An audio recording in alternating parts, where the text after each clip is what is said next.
"Are you single?" asked the Orc Queen. The human soldier was left in shock. There are questions that change everything. Questions that shouldn't be asked. Questions that, once spoken, can never be unspoken. Captain Tristan Moorfield heard such a question on a Tuesday evening in the Great Hall of the Ironwill Kingdom, surrounded by 200 orcs who could crush his skull like overripe fruit, while trying desperately not to spill wine on his ceremonial uniform. The question came from Queen Weska Ironwill herself, and it was, by all diplomatic standards, completely insane. But we're getting ahead of ourselves.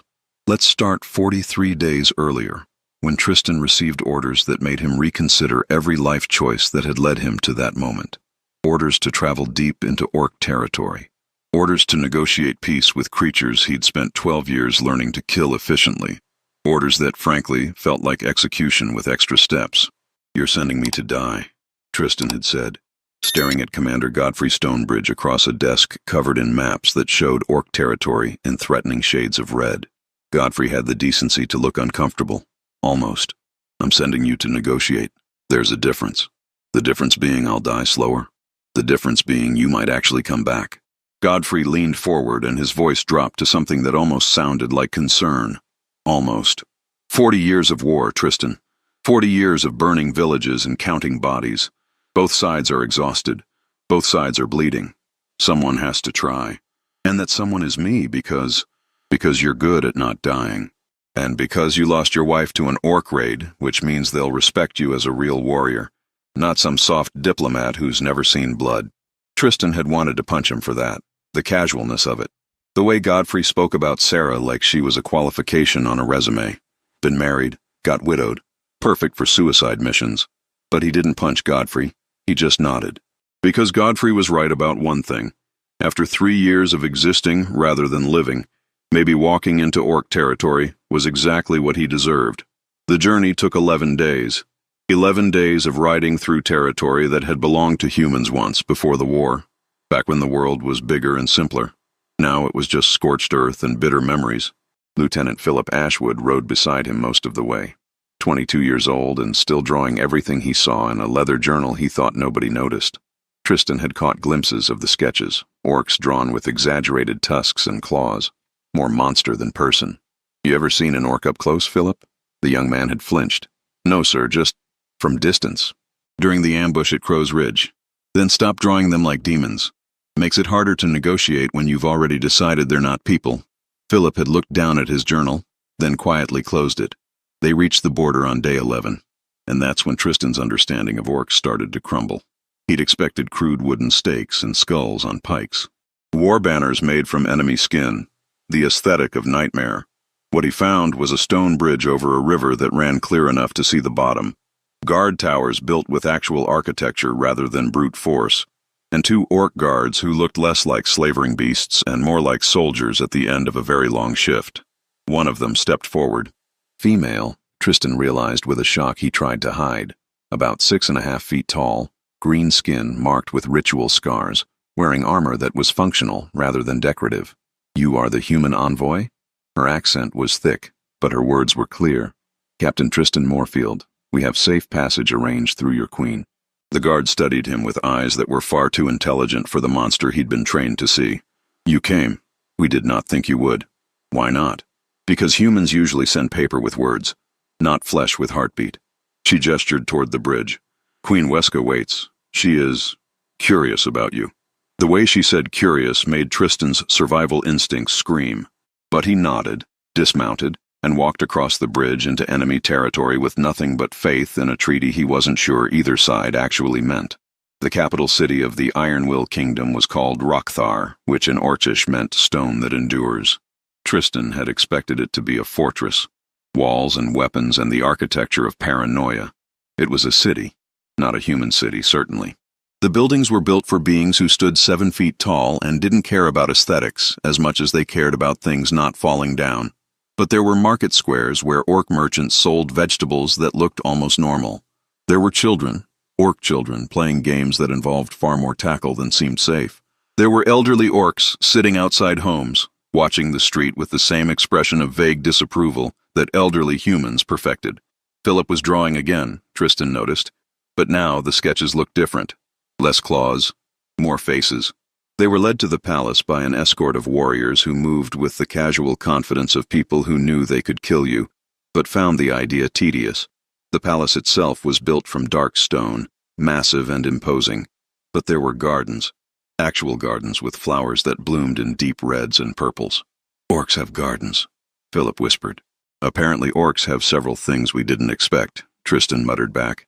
They were kept waiting in an antechamber for exactly 17 minutes. Tristan counted. Psychological tactic, probably. Make the visitors stew in their nervousness. Standard power play. Then the doors opened, and he met Queen Weska Ironwill for the first time. She was not what he expected. Oh, she was clearly an orc. 7 feet of green-skinned, muscled power, with ceremonial braids in her black hair and tusks that curved just slightly from her lower jaw. She wore armor that managed to be both functional and regal. Dark metal inlaid with gold, symbols of her kingdom worked into every plate. But it was her eyes that caught him. Dark, intelligent, and carrying the weight of someone who'd seen too much and slept too little. Captain Moorfield. Her voice was deep, carrying the authority of someone who never needed to shout. You have come far to sit at my table, Your Majesty. Tristan bowed, military precise. I come with the hope of peace. Hope. She smiled, and it wasn't cruel exactly, but it wasn't warm either. Hope is what we carry before reality teaches us better. Come, we will speak over food. I have learned that humans negotiate better when their stomachs are full. The banquet hall was designed to intimidate, and it worked beautifully. High ceilings supported by pillars carved to look like ancient warriors. Banners hanging from the walls in deep greens and golds and reds that might have been rust or might have been blood.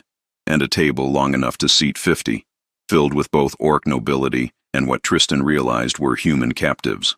No, not captives. Guests. Human diplomats and merchants who'd somehow made lives in this place. Tristan was seated to Weska's right. Position of honor, or position where she could easily stab him if negotiations went poorly. Probably both. The meal was tense. Orc cuisine involved more raw meat than Tristan was comfortable with, and the drink they served, a fermented something that smelled like violence, was strong enough to make his eyes water. But he ate. He drank. He made small talk with orc nobles who eyed him with the interest of people trying to decide if he'd taste better roasted or boiled. And then, somewhere between the 4th course and the 5th, Queen Weska turned to him and asked the question that would unravel everything.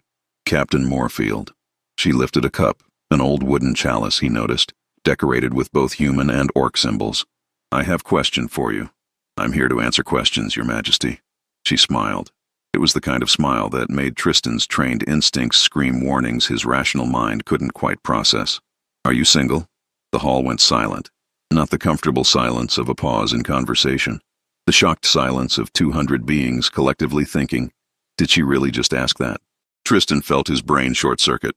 Of all the questions he'd prepared for, questions about territory, resources, reparations, the logistics of ending a 40-year war, that hadn't made the list. What? Single, Weska repeated, taking a long drink from the chalice. Unmarried, without mate. Are you spoken for, Captain? Tristan's mouth opened, closed, opened again. Somewhere behind him, he heard Philip choke on his drink. I'm a widower, Your Majesty. Something shifted in her expression, something that looked almost like understanding. Then you know the weight of empty spaces beside you. Yes, I suppose I do. She studied him for a long moment, then raised the chalice higher. Then we have something in common, Captain Moorfield. I too know what it means to sleep alone when you were not meant to. I too understand the coldness of a bed built for two. She held out the chalice. Drink with me. Let us make a toast to those who are no longer here to be toasted. Tristan took the chalice with hands that were definitely not shaking. The entire hall watched as he drank from the same cup the Orc Queen had touched to her lips. The drink burned going down, but not as much as the realization of what had just happened. In Orc culture, he knew this from intelligence briefings he'd mostly ignored, sharing a personal cup was intimate, almost scandalously so. It was the kind of thing reserved for family, for lovers. He handed the chalice back. Weska smiled and drank again, her eyes never leaving his. Welcome to Rockthar, Captain, she said quietly. I think your stay will be more interesting than you expected. That night, alone in guest quarters that were surprisingly comfortable, Tristan lay awake trying to process what had happened. An orc queen had asked if he was single, in front of her entire court, using a sacred ceremonial cup. It was diplomatic insanity. It was a breach of every protocol. It was the most alive he'd felt since Sarah died. The negotiations began the next morning, conducted in a conference room with walls so thick you could scream for help and no one would hear. Perfect for either productive diplomacy or efficient murder. War Chief Rokath Skullbreaker led the orc delegation, Weska's brother-in-law, massive even by orc standards, with scars that suggested he'd head-butted his way through most of life's problems. On the human side, Commander Godfrey Stonebridge had sent detailed instructions that basically amounted to, "Try not to start another war, you idiot." The talks went nowhere. Every human concession was met with orc suspicion. Every orc proposal was countered with human paranoia. Both sides danced around the real issue, 40 years of dead children and burned homes and grudges that had become family traditions. But then, during a break, Weska appeared. "Captain Moorfield, walk with me." It wasn't a request. They walked through the palace gardens, trailed by guards who maintained a respectful distance that was somehow more intimidating than close surveillance. The flowers were in bloom, those deep reds and purples that shouldn't have been beautiful but were. "You think we are monsters," Weska said suddenly. Tristan considered lying, then decided against it. "I did. I'm reconsidering." "Good. Reconsideration is the first step toward not being an idiot." She plucked a flower and studied it. "I thought humans were weak. Small, soft things that broke easily. I am also reconsidering. What changed your mind? You drank from my cup. Most humans would have refused. Most humans weren't raised with 12 tactical manuals explaining orc culture in excruciating detail." She laughed. Actually laughed. It was a rich, deep sound that seemed to surprise her as much as it surprised him. "You know what our rituals mean. Some of them. Then you know what I offered yesterday. I know what it looked like you offered. I don't know what you actually meant." Weska stopped walking and turned to face him. This close, he could see the details intelligence reports never mentioned. The gold flecks in her dark eyes, the scar above her left eyebrow, the way she held tension in her jaw like someone used to swallowing words she really wanted to speak. "I am Queen of the Ironwill Kingdom," she said quietly.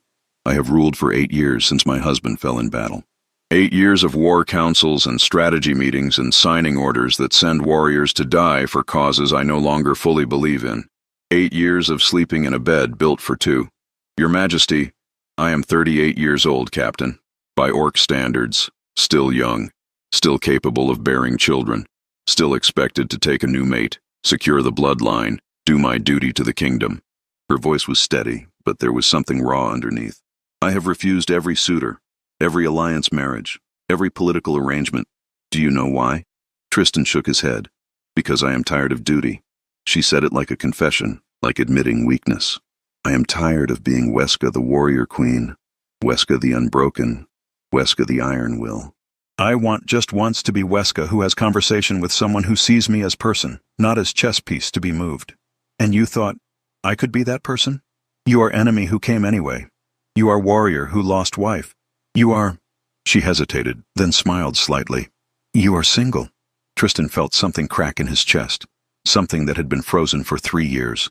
"I'm also supposed to be negotiating peace, not whatever this is. Can it not be both?" Weska asked. "Can peace not begin with 2 people choosing to see each other as more than symbols?" She was right, and that terrified him more than any battlefield ever had. Over the following weeks, something impossible happened. The official negotiations continued to stall. Rokath and Godfrey would probably have come to blows if they'd been in the same room, which was why they negotiated through intermediaries and aggressively worded letters. But Tristan and Weska kept meeting. It started as diplomatic discussions, strategy sessions on neutral ground, theoretical frameworks for peace that would satisfy both populations. Then it became walks in the garden, shared meals in private where no one was performing for an audience, conversations that stretched past midnight, covering everything from battle tactics to childhood memories to the weight of being responsible for thousands of lives.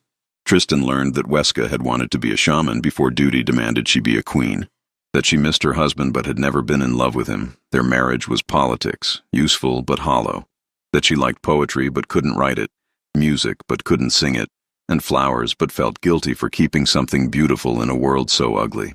Weska learned that Tristan had met Sarah during a ceasefire celebration, That she'd been a medic who'd sewn up more soldiers than she'd ever counted.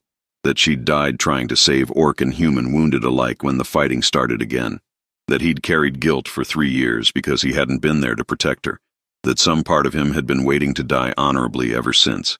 "You came to my kingdom hoping for death," Weska said one evening, sitting beside him on a stone bench while the sun set over orc territory in shades of fire. "I came to your kingdom accepting death. There's a difference." "And now?" "Now," Tristan wanted to say. "I'm terrified because I want to live again, and I don't know how.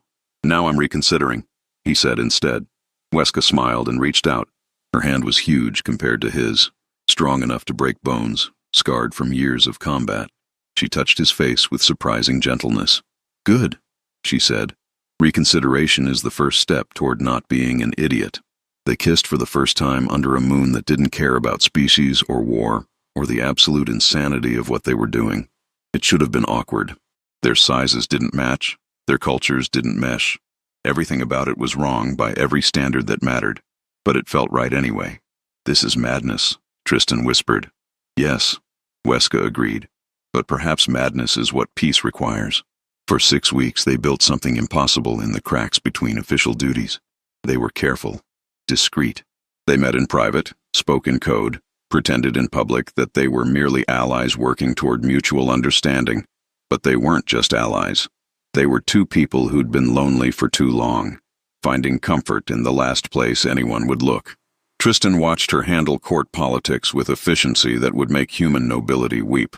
Weska watched him train with soldiers and realized he fought like someone who understood that violence was a tool, not a solution. They taught each other their languages. Weska's Orcish became less formal. Tristan's English gained words he didn't know existed. They shared meals where she tolerated his preference for cooked meat and he tolerated her drink that could strip paint. And they drank from that chalice, the shared chalice, she called it. An artifact from the last attempted peace, 100 years ago. Peace that lasted 3 months before collapsing into war more vicious than before. "Do you think we can do better?" Tristan asked one night, tracing the human symbols on the wood. "I think we have to try," Weska said. "Because if we don't, what was the point of any of it? But reality doesn't care about impossible romance. And there are always people watching." Shaman Ragtha noticed first. She read omens in tea leaves and smoke patterns and the way Weska hummed while getting dressed. She saw death coming and said nothing, because some futures can't be stopped, only mourned in advance. Philip noticed too. He drew them in his journal, sitting close, speaking quietly, looking at each other like the war didn't exist. He didn't show anyone, but he drew. Elder Elwyn, the human diplomat, noticed and quoted ancient proverbs about storms and foolish sailors. No one listened, but War Chief Rokath Skullbreaker noticed with different eyes. Political eyes, dangerous eyes. He found Tristan alone one morning, walking back from the gardens where he definitely hadn't been meeting anyone. "Captain Moorfield." Rokath's voice was the rumble of distant thunder. "We should speak. About the treaty terms? About the fact that you're fucking my queen." Tristan went very still. His hand didn't move toward his weapon because moving toward a weapon in front of Rokath was suicide. Moving at all might be suicide.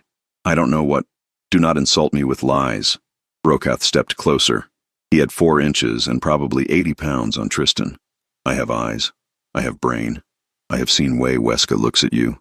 Way she smiles when your name is spoken. Way she has refused every orc suitor but makes time for human soldier. It's not—" "It is." Rokath's eyes were hard. "And it is disaster waiting to happen. You think our people will accept human as mate for their queen? You think your people will accept orc as partner for their war hero? We're not.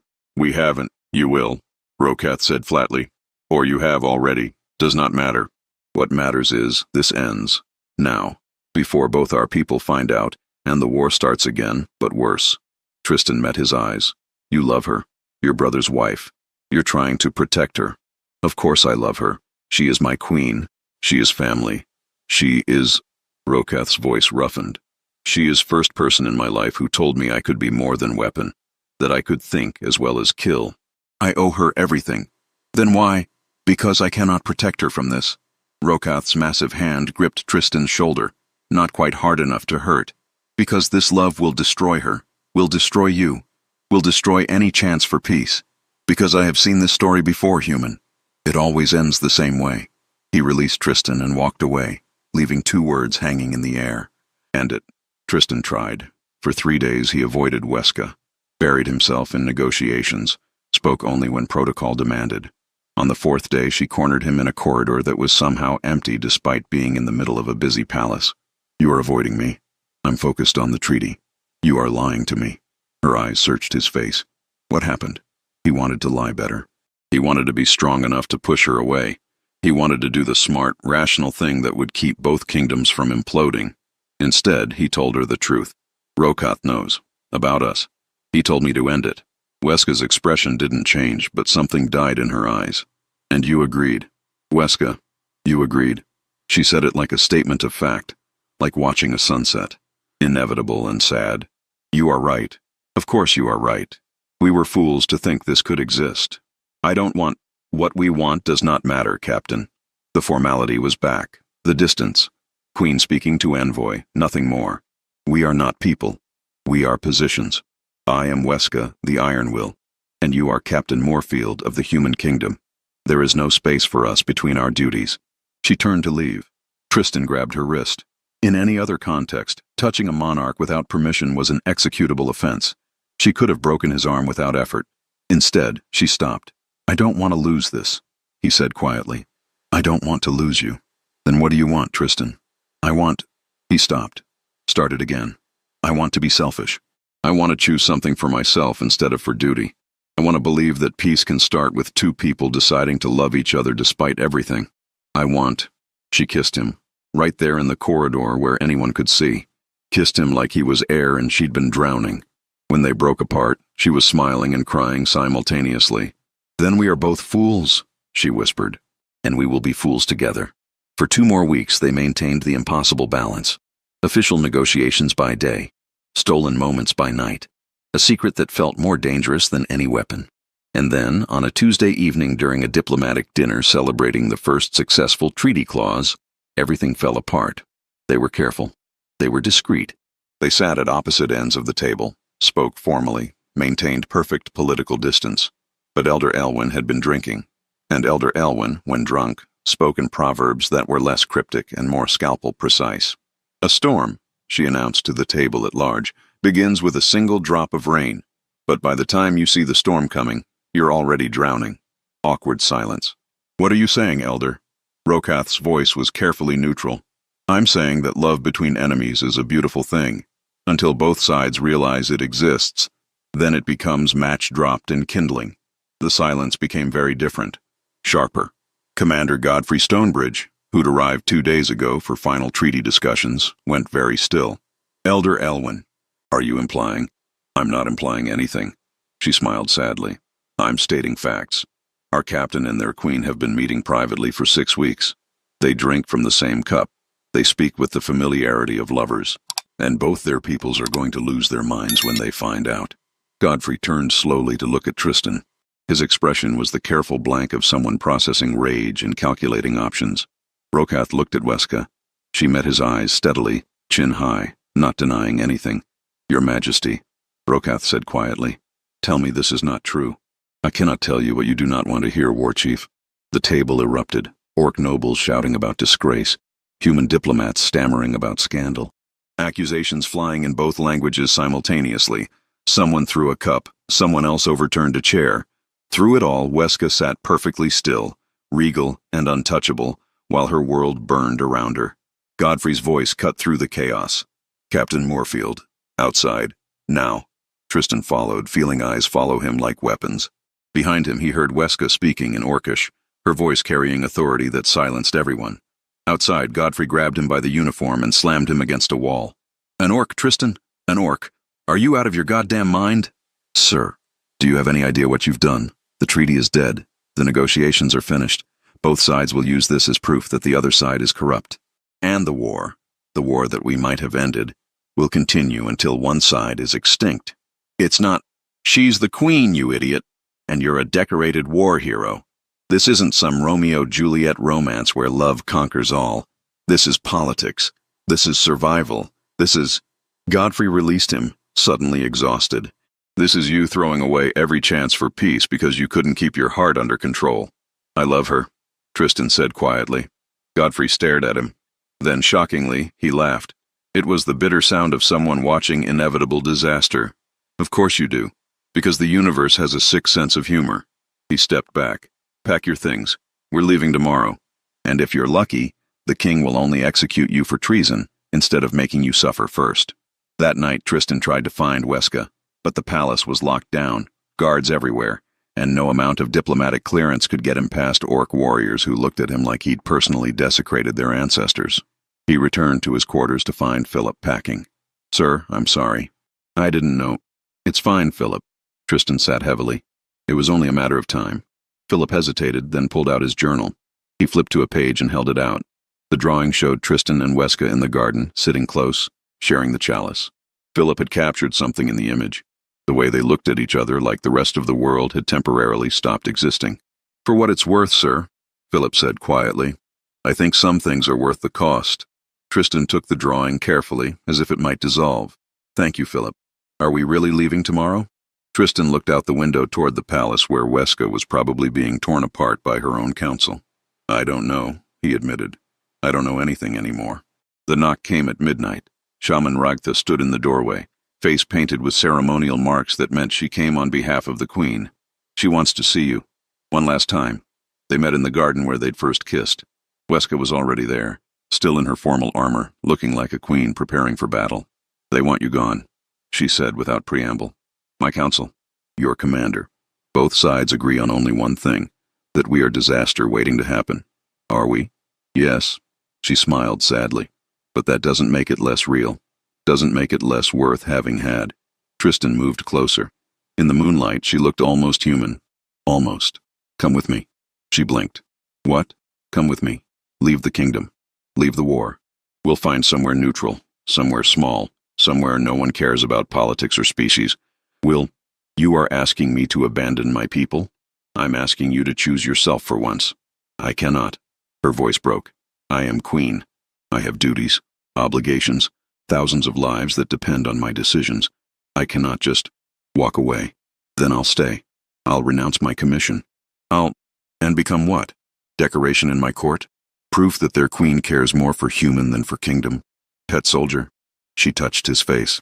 "You would hate it. You would hate me for making you small. So what are we supposed to do?" "We are supposed to let go." Tears were streaming down her face now, and she didn't bother hiding them. "We are supposed to accept that some loves are not meant to survive. We are supposed to—" "I won't accept that. You must." She pulled the chalice from her belt. The shared chalice, symbol of their impossible alliance. The last piece failed. This one will fail too. History is very good at repeating itself. Then let's be different. The explosion came from the direction of the human quarters. They both spun toward the sound of screaming, fire, and what could only be weapons clashing. "Ragtha!" Weska's voice was pure command. The shaman appeared from shadows. "What is happening? Extremists, both sides, they have been planning for weeks." Ragtha's face was grim. "They want war to continue. They want proof that peace was never possible. And now they have it. Queen who loves enemy. Captain who betrayed his people." Another explosion, closer. Rokath burst into the garden, armor scorched, sword bloody. "Weska, the palace is under attack. Human radicals and orc warmongers have allied. They're killing everyone they consider traitors. Including—" He stopped, seeing Tristan. "Including humans who tried to negotiate, and orcs who supported peace." "How many?" Weska's voice was ice. 30 dead. Maybe more." Rokath's eyes found Tristan. "Your Lieutenant Philip tried to stop them. He's badly wounded." Tristan ran. He found Philip in the human quarters, bleeding from wounds that looked like he'd been attacked by his own people. The young man's journal was clutched in his hands, pages torn. "Sir," Philip's voice was weak. "I tried to tell them, tried to show them, the drawings, proof that orcs are people, that peace was possible." He coughed blood. "They didn't want to see." "Don't talk. We'll get you medical. No time." Philip smiled weakly. "At least I tried, right? At least someone tried." He died holding drawings of orcs he'd learned to see as people instead of monsters. Tristan felt something inside him crack completely. The battle was brief and brutal. Weska's loyal guards and Godfrey's soldiers, united by common enemy for the first time in 40 years, fought side by side against extremists from both species who would rather murder than accept peace. They won. Barely. The cost was 43 dead, human and orc, soldiers and civilians, people who'd been caught in crossfire between hope and hatred. Dawn found Tristan and Weska standing in the ruined garden where they'd first kissed. Around them, both kingdoms picked through wreckage and counted bodies. They were right, Weska said hollowly. Rokath, Godfrey, the ones who said we would destroy everything. We didn't do this. They did. The ones who couldn't accept us. Her voice was raw. We gave them the excuse. We handed them the match that burned everything. Philip died because he believed in what we represented. 43 people died because extremists saw our love as proof that peace was corruption. So what are you saying? She turned to face him. Her eyes were dry now, emptied of tears. She looked like a queen again, like someone who'd made an impossible decision and would carry it forever. I'm saying that sometimes love isn't enough. Sometimes the cost is too high. Sometimes, her voice cracked, sometimes the bravest thing we can do is let go before we destroy everything we tried to protect. She pulled the chalice from her belt. That old wooden cup, symbol of failed peace, now symbol of failed love. Make a choice, Tristan. Stay and watch your people hate you for loving enemy. Watch my people tear kingdom apart over scandal. Watch everything we tried to build rot from inside. Or leave. Go back to your kingdom. Finish the war the old way. With steel instead of hope. She held out the chalice. Drink with me one last time. Let us say goodbye to what could have been. Tristan took the chalice with shaking hands. The wood was smooth, worn by countless hands over countless years. He drank. The liquid burned less than the knowledge of what came next. Weska drank after him. Then she deliberately let the chalice fall. It hit the stone ground and shattered. Pieces scattered like bones. There, she whispered. Now it is finished. The official report stated that negotiations failed due to extremist violence on both sides. That Captain Tristan Moorfield conducted himself with honor but peace proved impossible. That Queen Weska Ironwill had tried diplomacy but accepted that war would continue. No one mentioned the romance. No one mentioned the chalice. No one mentioned that 43 people died because 2 leaders dared to believe that love could cross species lines. Tristan returned to human territory 3 days later. Commander Godfrey never asked about Weska. Elder Elwyn quoted proverbs about storms and survivors. The king gave Tristan a medal for attempting the impossible and sent him back to active duty. Weska remained queen of the Ironwill Kingdom. She never took another mate. She ruled with cold efficiency for 20 more years, won several key battles, and eventually negotiated a ceasefire. Not peace, just absence of active combat, that lasted until her death. She never married again. When asked why, she would say that some loves were worth staying faithful to, even after they ended. Tristan fought for another decade before retiring to a small farm far from both kingdoms. He never remarried either. He kept one thing from his time in Rockthar, a single piece of the broken chalice, wrapped in cloth, hidden in a box he never opened but couldn't throw away. Sometimes, late at night, he wondered what would have happened if they'd been braver, or maybe stupider, if they'd run away together, abandoned duty, chosen love over kingdoms. But he knew the truth. Some loves aren't meant to survive the world they're born into. Some loves are too big, too impossible, too dangerous to the people around them. Some loves, no matter how real, have to end so that others can live. The Second War lasted another 30 years. By the time it finally ended, not with love, but with simple exhaustion, both sides had lost so much that there was nothing left worth fighting for. In the treaty hall, where humans and orcs finally signed lasting peace, there was a display case. Inside it, carefully preserved, the broken pieces of an old wooden chalice decorated with both human and orc symbols. No one remembered exactly why it was kept, just that it was important, just that it represented something that had tried and failed, just that some attempts, even failed ones, deserved to be remembered. If you've watched until the end, thank you for taking this journey with me. This story isn't about happy endings. It's about the cost of trying to bridge impossible divides, about the price we pay when love grows in places it shouldn't. Queen Weska and Captain Tristan weren't perfect people. They were just people trying their best in a world that demanded they be more than human, more than orc, more than anything they could actually be. Sometimes the bravest thing we do isn't loving someone. It's letting them go before that love destroys everything. If this story moved you, if it made you think about the impossible choices we face when duty and heart collide, consider subscribing to Orcbound Tales. Every story we tell explores what it means to be different, to love across divides, to try for connection in a world built on separation. Because in the end, the world didn't need perfect heroes. It needed broken people willing to try anyway, even knowing they would fail, especially knowing they would fail. That's what makes them heroes.